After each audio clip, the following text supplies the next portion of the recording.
Mais um. Bom, começando agora os comentários aí da prova que foi realizada em 2016. Engraçado, essa prova foi realizada, se não me engano, em setembro. O gabarito dela saiu ainda em novembro, foi até rápido. Finalzinho de setembro, passou só um mês, saiu o gabarito e o resultado já. Essa prova foi até rápida. Então, como de costume, a gente vai ler, comentar e resolver as questões. E sabendo-se que a prova de história geralmente começa pelo número 24, que é o que está na tela aí. Então vamos lá. Questão número 24. Ano 2016. Leia o texto a seguir. Recebemos notícias particulares do Rio da Prata, que se referem à entrada de tropas portuguesas em Montevidéu, aos 20 de janeiro de 1817. Bom, 1817 a gente já começa a ter a contextualização do tempo histórico. Não obstante, o muito que disseram aos jornais sobre o estado de defesa da Praça de Montevidéu, forças de Artigas e hostilidades de Buenos Aires, vê-se agora, por estas notícias, que as tropas portuguesas entraram na cidade, quase sem resistência, que Artigas faz unicamente guerra de partido, que nós sempre julgamos que ele havia de fazer, e que o governo de Buenos Aires se deixou ficar perfeitamente neutral nesta contenda, como era de se esperar. Aí o texto, editora Correio Brasiliense. É correto afirmar que a notícia do texto acima está inserida no contexto de... Aí vamos bater uma por uma, né? Que é bom, esse aqui que é o Tríplice Aliança. Bom, como ele está falando do ano de 1817, não pode ser a Tríplice Aliança, porque a gente bem sabe, Tríplice Aliança, a gente vai lá para 1864, 60 e pouquinho. Guerra dos Farrapos, 45, o final dela, 45. Não pode ser também. Guerra de Ouribe Rodas, 1851. Me corrija aí se eu estiver errado, né? 1851. Incorporação da província Cisplatina, só pode ser ela, porque a guerra é 1654, né? 1864. Então só pode ser a incorporação da província Cisplatina. E como é um assunto muito importante para a gente, vamos lá ver o que a gente tem em relação a Cisplatina.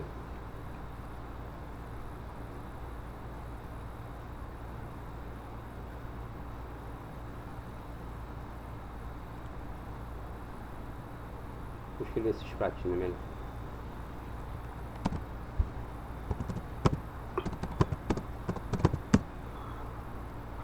Cisplatina. Então vamos lá. Cisplatina. 1821 teve o retorno de Dom João a Portugal e incorporação da Banda Oriental do Brasil. Após uma série de conflitos com Artigas, Dom João, junto à corte de Madrid, inutilizando os esforços da diplomacia espanhola, aí eu tenho que vir pra cá.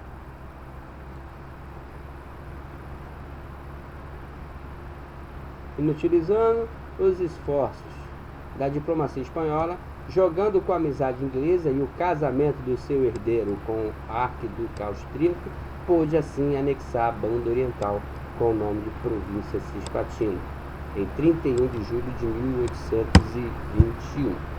Aí a gente volta lá. Incorporação da província Cisplatina. Só que a data aqui é da 1817, né? Recebemos a notícia particular. Ah, tá. Isso aqui estava acontecendo, mas a incorporação só foi em 21. E não poderia ser as outras também, porque as outras o contexto está muito fora. Realmente, gabarito oficial da questão é a letra delta. Vamos ver o contexto das outras? 1800...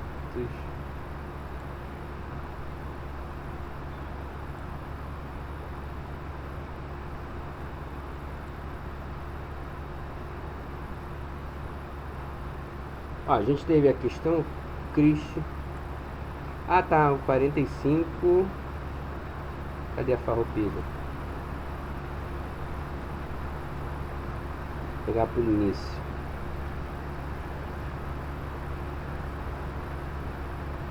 Início da Guerra da Cisplatina. Qual ano?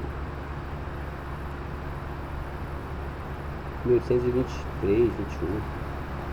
Bloqueio de Montevidéu, Batalha Naval de Montevidéu, Pedro Antônio Nunes versus Dom Álvaro Macedo, Vitória Brasileira.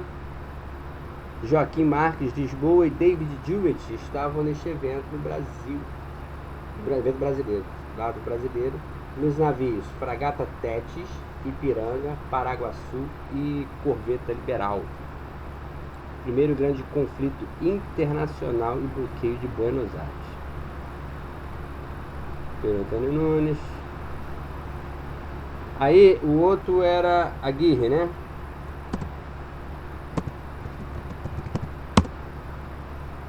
Aguirre, Brasil invade a Banda Oriental, 1864.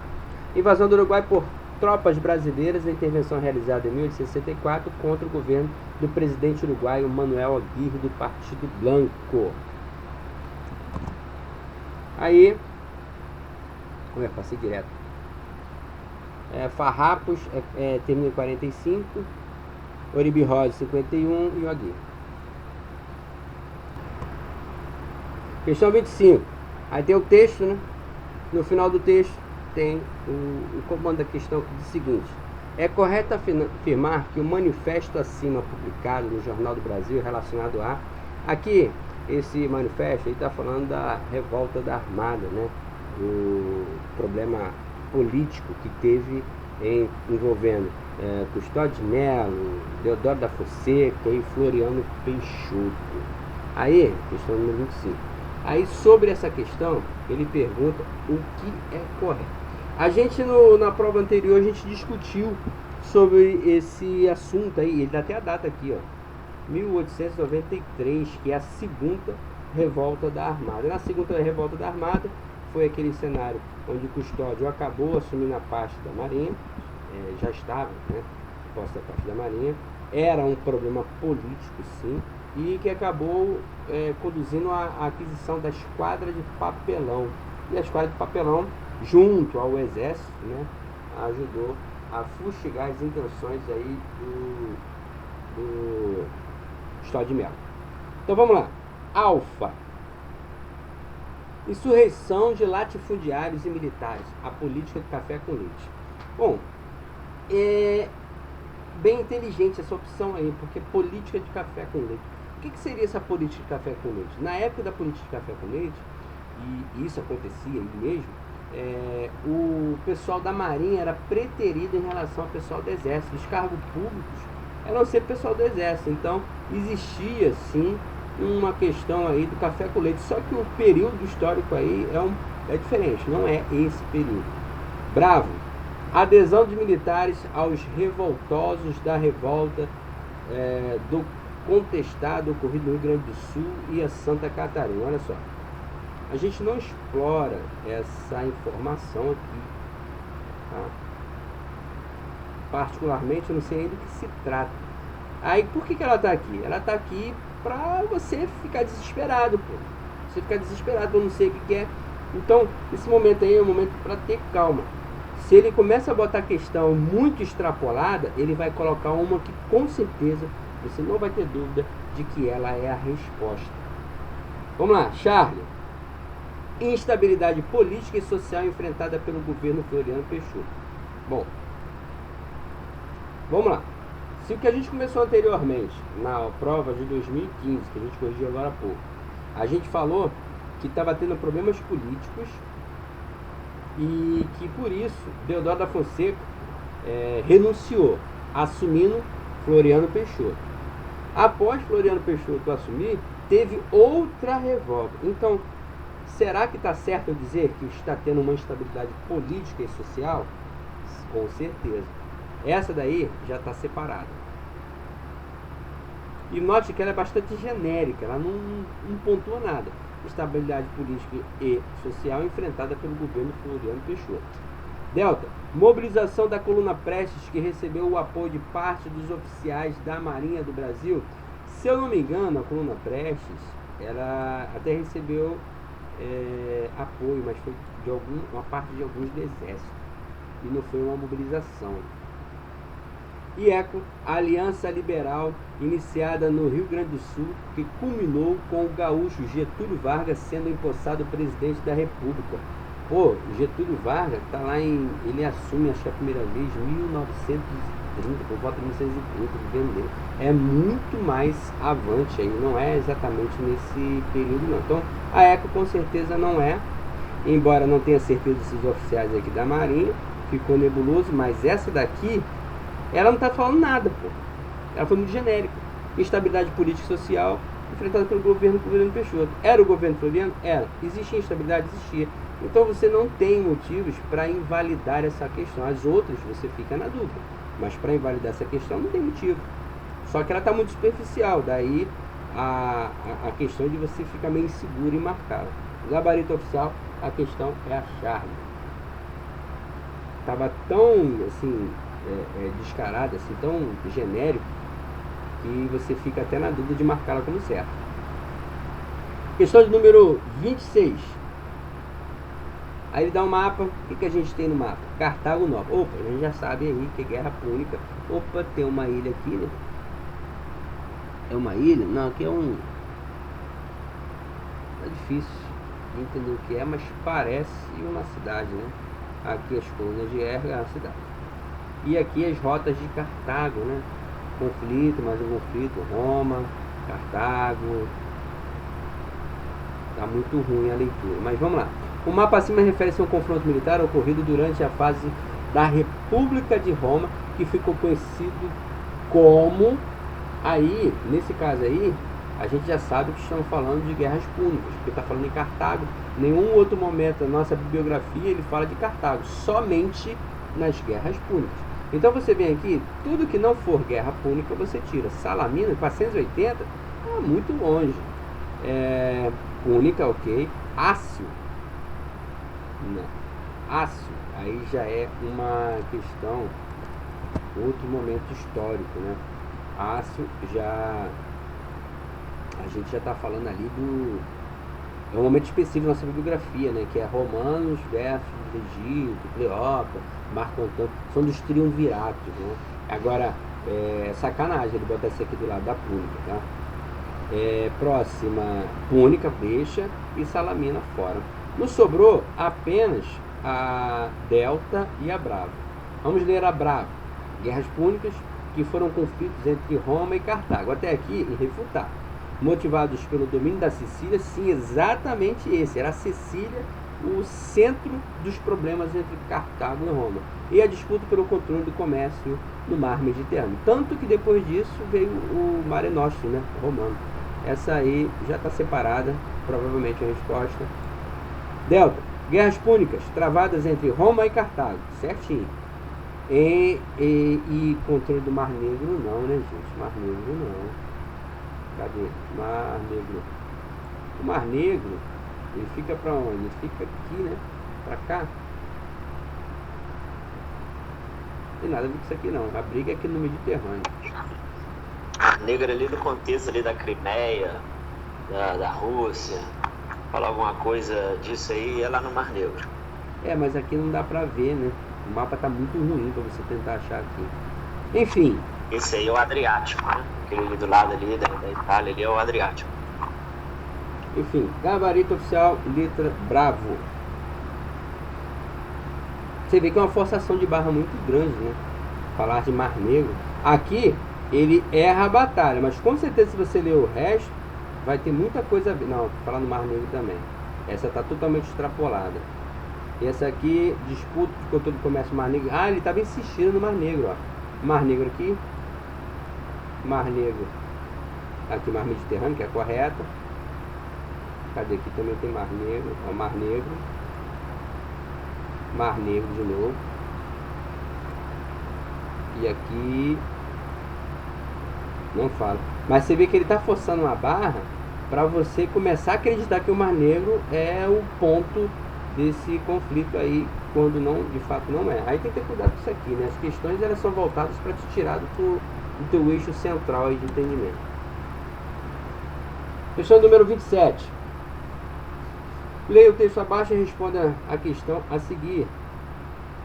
No entanto, durante certo tempo, o navio de guerra ficou com a expressão suprema do poderio nacional, não apenas para as potências navais clássicas da Europa, mas também para as novas nações em ascensão. Como os Estados Unidos da América, falou em Estados Unidos da América, aí a gente tem três situações, né?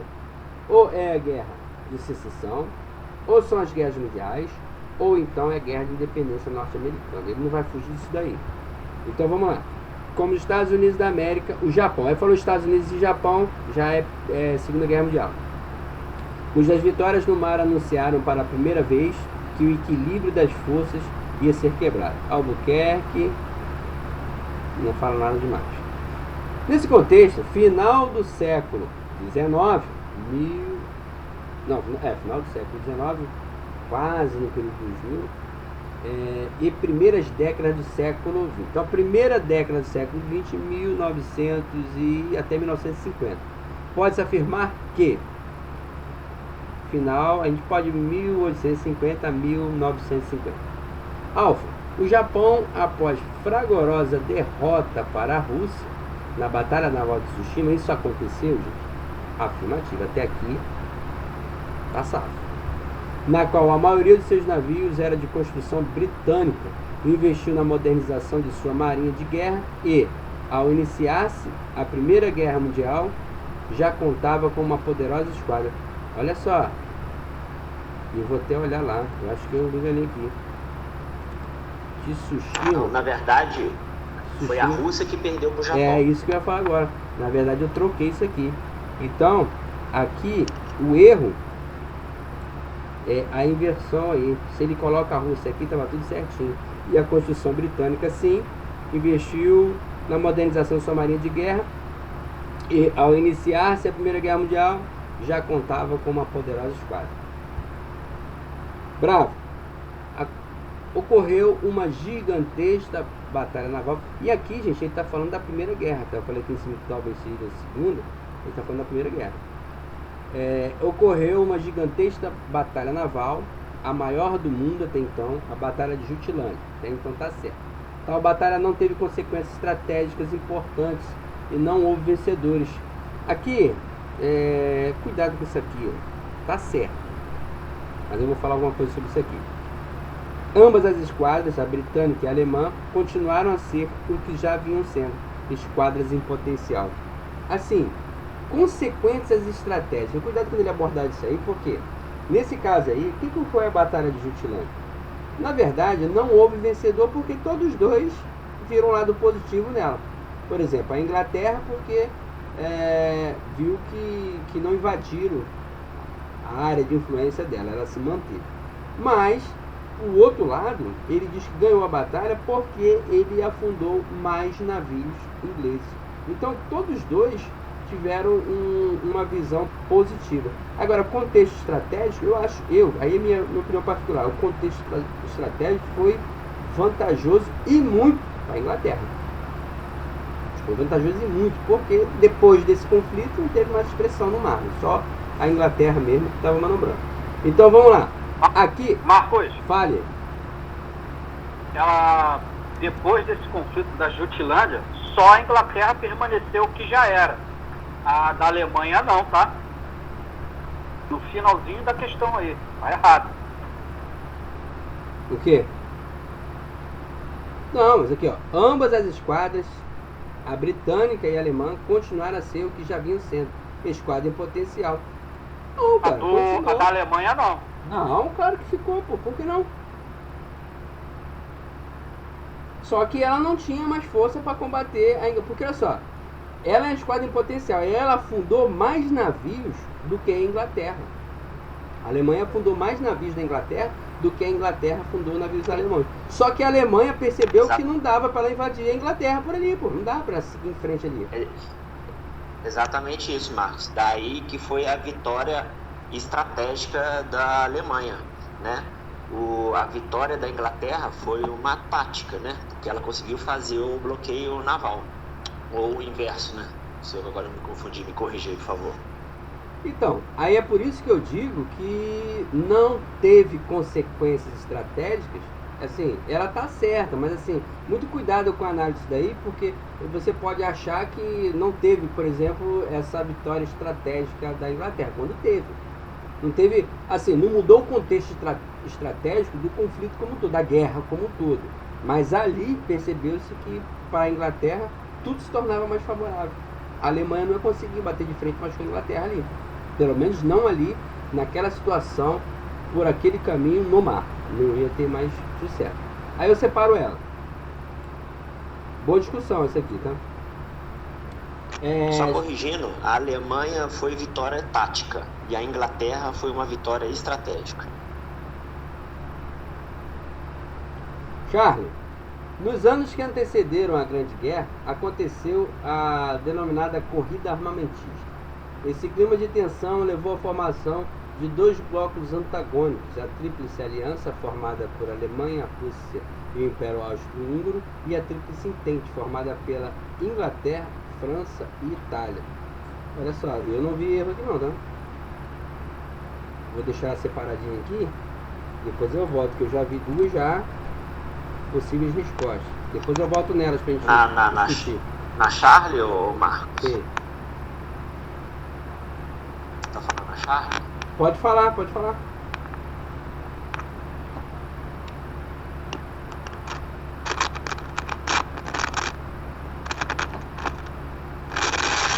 Depois a gente volta nela, tá dando ruído aí no teu. Só a gente volta nela aqui. Vou só finalizar essas duas aqui. Delta, a Alemanha em 1914 iniciou uma esmagadora ofensiva contra a França, atravessando o território belga e marchando em direção a Paris. Percebendo que a derrota era inevitável, o governo francês determinou que a esquadra baseada em Toulon fosse afundada, evitando com isso que ela caísse no poder da Alemanha. Isso aqui de fato aconteceu, mas acho que foi na Segunda Guerra, não na Primeira. Marcos, o contexto dessa D aí tá errada, tá? Na realidade, foi a Inglaterra que porrou a França para não deixar os navios irem para a Alemanha, uma vez que a Alemanha dominou a França, ok? É aquela de Copenhague? Não, não é de Copenhague. Copenhague é Dinamarca. Nessa situação, a Alemanha consegue dominar a França e a Inglaterra tomou uma medida inesperada, que foi afundar os navios que a Alemanha poderia, porventura, aproveitar. Mas foi na Primeira Guerra mesmo ou na Segunda? Sim. Primeira Guerra. Na Segunda Guerra foi outro contexto. Então qual o erro dessa daqui? O erro não foi que a França determinou. Quem empurrou foi a Inglaterra que afundou. É isso aqui o erro, então. Então tá. Eco. A Força Naval Anglo-Francesa, na campanha de Dardanelos, embora tenha sofrido a maior perda de meios navais à resistência turca, desembarcar tropa e ocupar Istambul. Eles não conseguiram desembarcar, não. Eles só levaram o chumbo. Não conseguiram isso aqui, não. Vamos botar aqui na Brava Eco. A Brava Char. Ocorreu a gigantesca batalha naval, a maior do mundo até então, certo? A Batalha de Jutilândia. Até aqui, ok. Tal batalha não teve consequências estratégicas importantes e não houve vencedores bem definidos. Não teve vencedor bem definido. Ambas as esquadras, a britânica e a alemã, continuaram a ser o que já vinham sendo. Aqui não vi erro nenhum. Delta agora. Tem erro aí, cara. Qual erro? Ambas não, pô. Só da Inglaterra. A da Alemanha se retraiu. A da Alemanha se retraiu, não tendo possibilidade mais para uma ofensiva numa batalha decisiva. Não, cara, mas olha só, ele está falando que, olha só, o conceito de esquadra em potencial. A Alemanha continuou sendo esquadra em potencial, tendo em vista que ela ganhou, ela derrotou ali, a batalha ela derrotou, pô. Ela não conseguiu atingir o objetivo, mas no combate entre esquadras, quem ganhou foi a Alemanha, pô. A Alemanha fundou mais navios. Então ela continuou sim sendo uma esquadra em potencial. Ela não conseguiu ter sucesso estratégico. É diferente. É que nem ele falou aqui agora. Tem o aspecto tático e o aspecto estratégico. O tático, a Alemanha foi vitoriosa. Agora, no estratégico, foi a Inglaterra. Exatamente. Então, as duas continuaram aí como esquadra em potencial. E na Charlie, vamos ver a Charlie. Nos anos. A Charlie eu entendo que não existia ainda esse lance de antagônicos, blocos antagônicos, somente aliança militar. E eu entendi aí a parte da Bravo, tá? A safra. Entendeu? Charlie, nos anos que antecederam a Grande Guerra, aconteceu a denominada corrida armamentista. Isso é verdade. Esse clima de tensão levou à formação de dois blocos antagônicos. A Tríplice Aliança, formada por Alemanha, Rússia e o Império Austro-Húngaro, e a Tríplice Entente, formada pela Inglaterra, França e Itália. Ele colocou a Itália na Tríplice Entente, tá errado. Pô, cara, mas olha só, isso aí foi uma bela de uma, né, de uma sacanagem, né? Vamos lá. Formada por Inglaterra, França, a Itália na época era do Mussolini ainda. É da Tríplice Aliança. Então, ainda era na época de Mussolini, né? Que era Exatamente. O ídolo do Hitler, né? Então, pô, mas olha só. Isso é a Primeira Guerra. É bem, assim, bem detalhista. Bem justa, né? Essa aí, muita gente desse ano aqui deve ter deixado passar batido. O gabarito oficial aí é o Bravo. 27 é Bravo. Questão de número 28. Jerônimo de Albuquerque é considerado por alguns historiadores navais o primeiro comandante brasileiro de uma força naval cuja atuação ocorreu. Aí, quando a gente fala em Jerônimo de Albuquerque, inclusive no ano passado esperou-se muito que caísse alguma questão dele, não caiu. O contexto dele, Maranhão, né? Maranhão, qual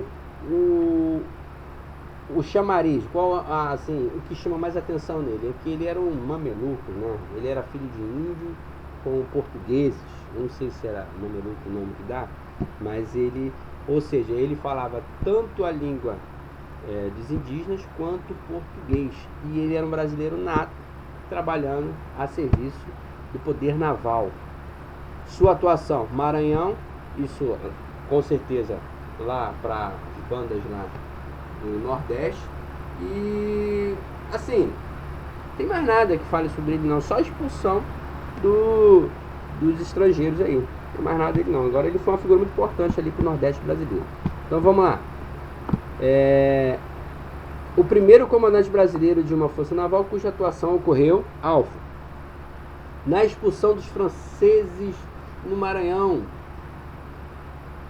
Sim, acabei de falar do Maranhão. Em 1615, que é a França Antártica, aí a gente chama atenção para isso daí. Antártica não, equinocial.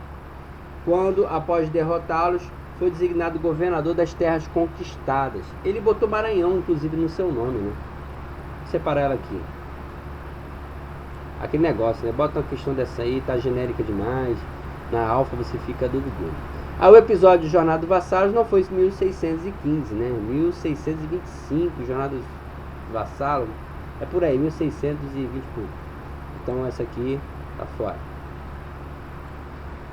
A luta e expulsão dos franceses comandados por do Guetuan era 1710. Tá fora também. Aqui, 1711. A gente tá falando de Não, a gente tá falando desse período aqui, mas eu pensei ter lido isso aqui no enunciado. Mas não. Esse aqui é o período da França equinocial. E aqui é 100 anos, são 100 anos depois, que é o 1711, que é o episódio do Duclerc e do Guetuan. No Delta, no comando da Força Naval organizada pelo governador do Rio de Janeiro em 1645, para libertar Angola. Angola, quem foi o... esqueci o nome dele agora, que libertou Angola. Foi a primeira grande ação externa a partir de terras brasileiras. Esqueci o nome dele, mas não é nesse contexto aqui não, tá? Angola não tem nada a ver com o Jerônimo de Albuquerque não. E é aquilo que eu falei, Jerônimo de Albuquerque só atuou no Nordeste. No ataque do forte francês Coligny, aqui ele já está na França Antártica, no Rio de Janeiro, está fora também. Então, realmente, a letra alfa é a resposta. Sim. Angola foi Salvador de Sá, se eu não me engano. Correia de Sá e Benevides? Se não me engano, foi Salvador de Sá. Vamos lá. Pesquisa aí, Vamos tirar a Salvador de Sá. dúvida aí. Angora.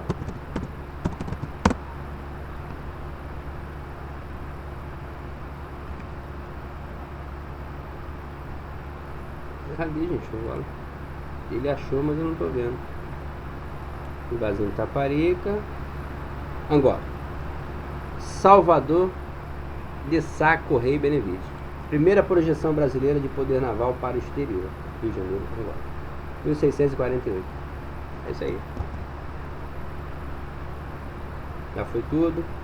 Questão de número 29. Leia o texto a seguir. Essa prova estava meio pesadinha, tá? Muito texto, né? Na verdade, Filipe II tinha grandes motivos para lançar-se numa luta contra os ingleses. Isabel I encorajara as atividades de curso contra o comércio espanhol. Corsários renomados trafegaram pelos mares a serviço da economia inglesa na segunda metade do século XVI. Tudo isso mostra como a política oficial inglesa era a de concorrência aberta e até desleal com relação à Espanha. Para os ingleses, era preciso afastar a Espanha das rotas marítimas via escoamento das grandes riquezas. Aí o livro do Albuquerque, lá do STM, né? No SDM. Com base no texto acima, assinale a opção correta. Alfa. A chamada Invencível Armada, enviada para atacar a Inglaterra, foi derrotada, dando início à ruína do poderio espanhol, que entrou em acelerada decadência econômica.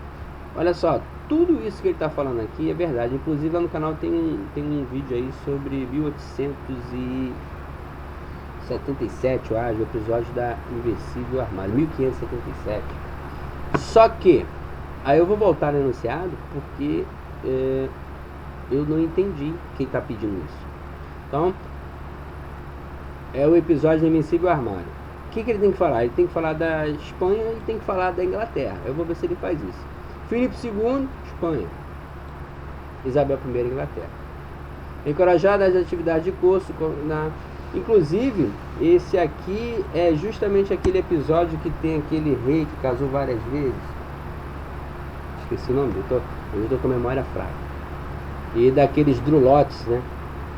A resposta já é alfa já. Mas vamos ver as outras. Portugal, que estava unido à Inglaterra pela União Anglo-Ibérica. Isso aqui é papo furado, tá? Não tinha essa União Anglo-Ibérica. Com a derrota inglesa para a Invencível Armada, não.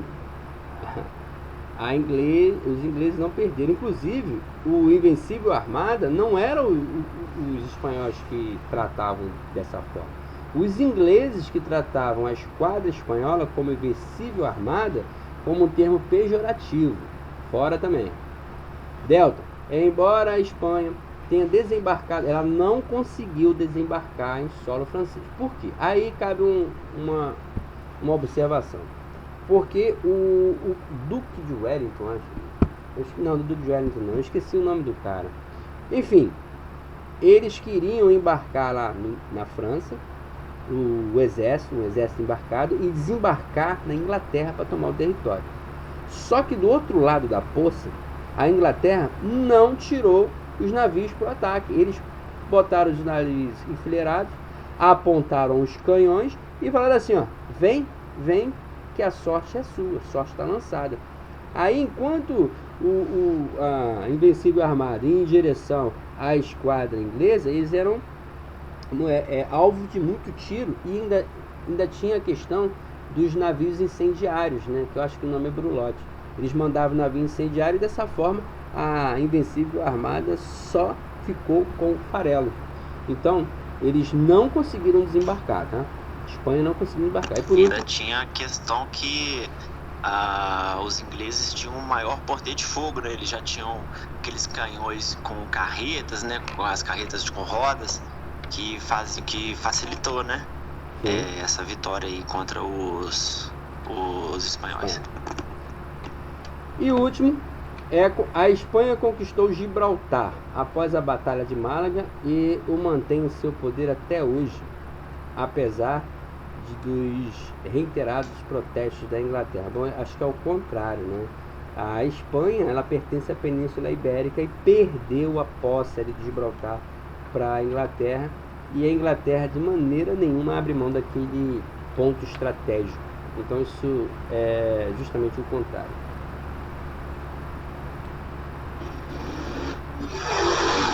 Última questão de número 30. Ah tá, a outra foi a alfa mesmo, hein? É a alfa mesmo. 30.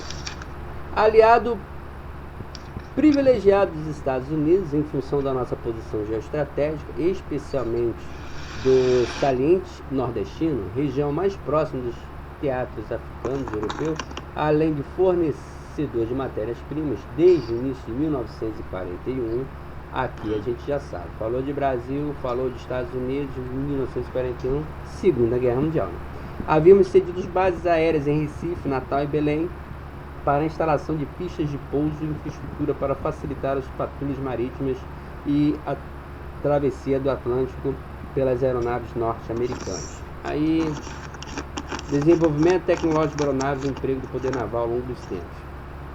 Assinale a opção que identifica corretamente fatos da relação entre Brasil e Estados Unidos durante e após a Segunda Guerra Mundial, ou seja, é tudo. Relação Brasil e Estados Unidos. O que é verdade? Aí o período histórico é tudo. Alfa. O recebimento no pós-guerra de material excedente dos Estados Unidos por meio do programa de ajuda militar contribuiu para estimular o desenvolvimento da construção de navios de guerra no Brasil. Não contribuiu, não. Muito pelo contrário, ele estagnou, pô. Por que ele vai estimular o desenvolvimento se ele estava recebendo navios? Isso aí é do Lei de Lins, né? É um acordo, não contribuiu não. Bravo. No ano de 1943, o comandante da 4ª Esquadra da Marinha dos Estados Unidos declarou limpas as águas brasileiras e suspendeu a proteção dos navios mercantes de cabotagem imediatamente. Pô, imediatamente é forte, né? Imediatamente é forte. A Força Naval do Nordeste retornou para o Rio de Janeiro, onde foi desativada. Quem na dúvida aí dessa aí? Separar. Charlie, houve um alinhamento automático com os Estados Unidos, que teve como uma das consequências o envio de tropas brasileiras, inclusive de contingente do Corpo de Fuzileiros Navais, para lutar ao lado das tropas americanas que invadiu a Guatemala em 1954. Em 1954 não tem nada a ver com esse contexto aí, né? E outra coisa, invasão da Guatemala, não tem conhecimento dos fuzileiros navais invadindo a Guatemala, não. Mas não o suficiente para eliminar isso daqui. Delta. Os encoraçados Minas Gerais e São Paulo, adquiridos na época em que o navio desse tipo constitui as peças básicas das batalhas navais, estavam obsoletos e foram enviados para a modernização dos Estados Unidos. Não foram, não. Inclusive, o Rio de Janeiro ficou para atuar na guerra. Eles não foram Estados Unidos, não. Isso aqui é um erro. E eco. Entre as decisões do convênio político-militar assinado com os Estados Unidos, foi estabelecido que o país forneceria material para que o Brasil pudesse organizar uma força expedicionária e um grupo aéreo de apoio. Sim, que foram os 13 pilotos que foram para lá, 12 da Marinha e um do Exército. Né? Tudo de acordo com a Lei de Lins. Aí teve sim, essa aqui parece também. Então, na verdade, eu fiquei na dúvida aqui entre a Bravo e a Eco. Alguém quer comentar alguma coisa sobre isso? Não. Então vamos lá. No ano de 1943, o comandante da 4ª Esquadra da Marinha estadunidense declarou limpas as águas brasileiras. Esse negócio aqui, de declarar, como é que o cara da 4ª declara isso? Não sei. Suspendeu a proteção dos navios mercantes e de cabotagem. Imediatamente, a Força Naval do Nordeste retornou para o Rio de Janeiro, onde foi desativada. Então, vamos ver quando é que ela foi desativada.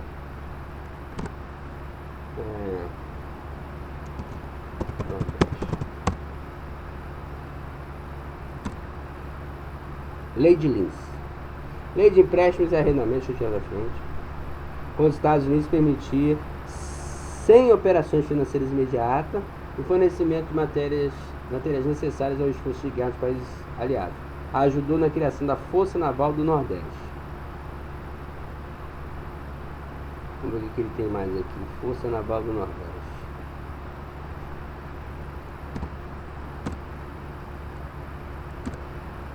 Força Naval do Nordeste.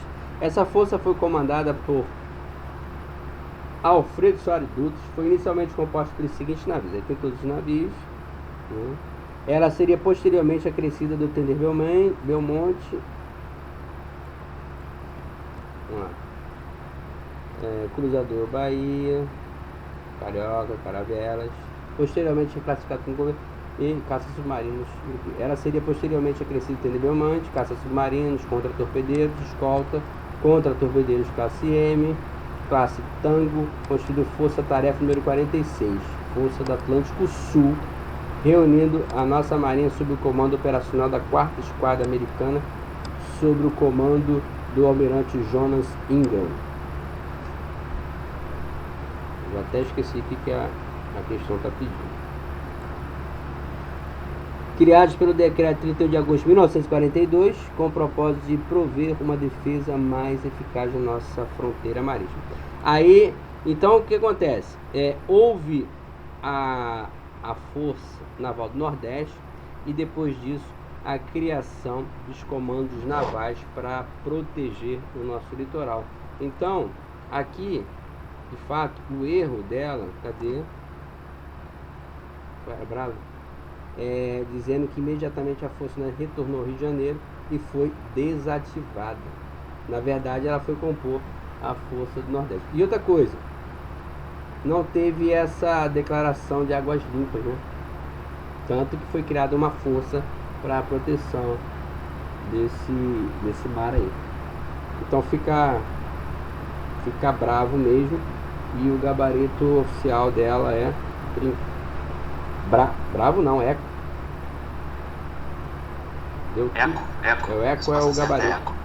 Então entre as... não, é do acordo de Lady Lins. Isso aí mesmo. Então legal. Agora vamos para ela ser... como eu disse que essa tá errada, só poderia ser a Eu inutilizei ela e é bom fazer isso na prova, né? Você analisar a questão corretamente, na hora de marcar, você marcar a opção errada. Então, gabarito oficial, letra E. Essa letra brava eu não me lembro de ter lido em nada nas publicações, nada sobre isso. Negócio de águas limpas, né? Navio cabotagem. Então, por isso que eu cortei essa letra brava. Então aí a gente encerra aí o comentário aí da prova de 2016, né? 2016. 10 minutinhos aí de intervalo e a gente volta às 15h30 com a prova de 2017. Falou? Grande abraço aí, até lá.